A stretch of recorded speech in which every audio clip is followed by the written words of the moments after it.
నిజంగా దేవుడు మాకైతే నమ్మకం లేదు. మళ్ళీ మనము మా మందిరంలో అడుగు పెడతాదని నమ్మకం మాకు నిజానికి కొంతకాలం లేదు. మేము లేకుండా, మా సహాయం లేకుండా ఈ కుమార్తె మా మధ్యకి తీసుకొచ్చాం. దుష్టుడు చిక్కుపడినట్టు మీ ప్రాంత ప్రజలు యేసుప్రభుని అర్థం చేసుకున్నాను. మీ కృపనిచ్చి నడిపించాం. మళ్ళీ మా తల్లి మా మధ్యకి తీసుకొచ్చాం. నీకే మహిమ మా తండ్రి వందనాలు వేసినామని అడుగుతున్నాను తండ్రి. ఆమేన్. నేను ఇంకా బతుకను అనుకున్నాను, నేను బతికించావు తండ్రి. చాలా మట్టుగా బాధపడ్డాను నేను, నా జీవితంలో తెలియదు తండ్రి. నేను నన్ను సేవించమని తండ్రి. అదను 3 గంటలకి తెల్లవారు 3 గంటలకి నేను స్టవ్ వెలిగించాను తండ్రి. ఆ స్టవ్ వెళ్ళగానే బొగ్గుమని మంట వచ్చేసింది. నేను పైకి రాలేకపోయాను. అటువైపు తలుపు ఊడిపోయింది, ఇటువైపు తలుపు 2 ముక్కలు అయిపోయిందండి. నన్ను ఎవరో ముందుకు తోసినట్టుగా అయిపోయిందండి. పైకి వచ్చాను గబ్బాబు. మన చరిత్రలేక అమ్మాయి నన్ను గబ్బాబు చేయి పట్టుకుని తీసుకొచ్చేసి బయట కూర్చోబెట్టారు తండ్రి. నేను నా కాళ్ళు మండిపోతున్నాయి, చేతులు మండిపోతుంది, ముఖం మండిపోతుంది తండ్రి. ఆ రోజు ఏమవ్వాలి తండ్రి, నేను మామూలుగా ఉన్నాను.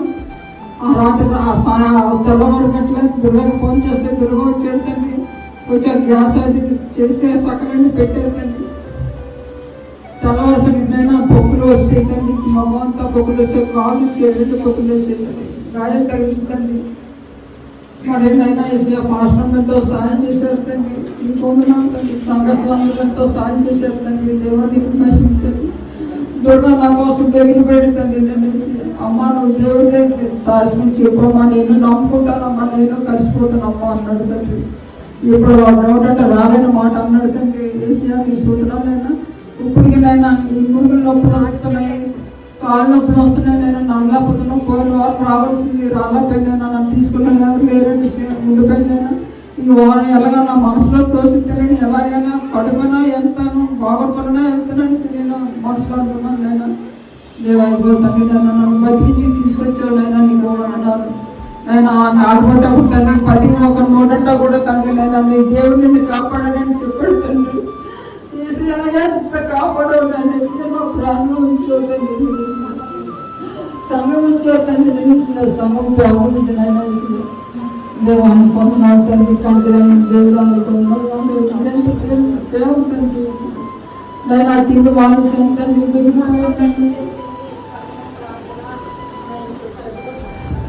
అమ్మ ప్రార్థన చేశారు, డబ్బులు సాయం చేశారు తండ్రి. నేను చేసాను. సంఘం అంతా కూడా ప్రార్థన చేశారు, డబ్బులు ఇచ్చారు తండ్రి. సోనంకి ఇచ్చారు తండ్రి. దేవాసరిగా మాట్లాడలేకపోతున్నాను. నేను అవసరం వస్తుంటుంది. దేవాన్ని శ్రమించి మన్నించి తండ్రి. తిరిగి మానేసాను తండ్రి. నడలేకపోతున్నాను, నెగలేకపోతున్నాను. నేనేసి దేవా రోజు త్వరగా వచ్చి నన్ను రోజు అడిగడుతుంది. చర్చికి ఎప్పుడు వెళ్తామా అంటే నేను నడలేకపోతున్నాను, నేను నెగలేకపోతున్నాను, వెళ్తాను తండ్రి అని చెప్పి నేను ఆడితో చెప్పాను తండ్రి.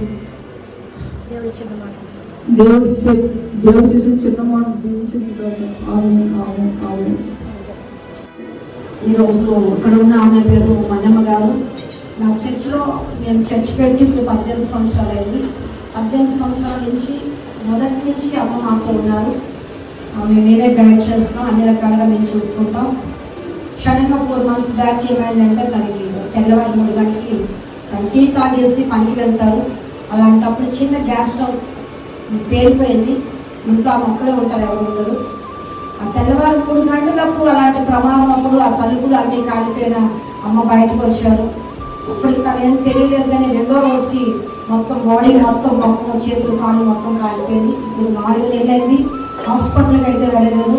సంఘం అంతా ప్రార్థించాం, సంఘం సహాయం చేసాం, ప్రార్థించాం, ఛాలెంజ్గా ప్రార్థించాం. అలాగే ఆమె కూడా విశ్వాసంతో ఉన్నారు. మేమైతే మొదలు చూసినప్పుడు ఆవిడ దక్కదు, ఒక ఉండే ఆ శరీరం అంతా ఇన్ఫెక్షన్ అయిపోద్ది, ఆ స్మెల్ అదంతా మేము చూడలేము అనుకున్నాం. కానీ ఆవిడ విశ్వాసము, సంఘ ప్రార్థన, ఏ డాక్టర్ దగ్గరికి వెళ్ళకుండా ఒక ఆర్ఎంపీ డాక్టర్ వెళ్ళి వారానికి ఒకసారి క్లీన్ చేసి ఇంజక్షన్ మాత్రమే చేశారు.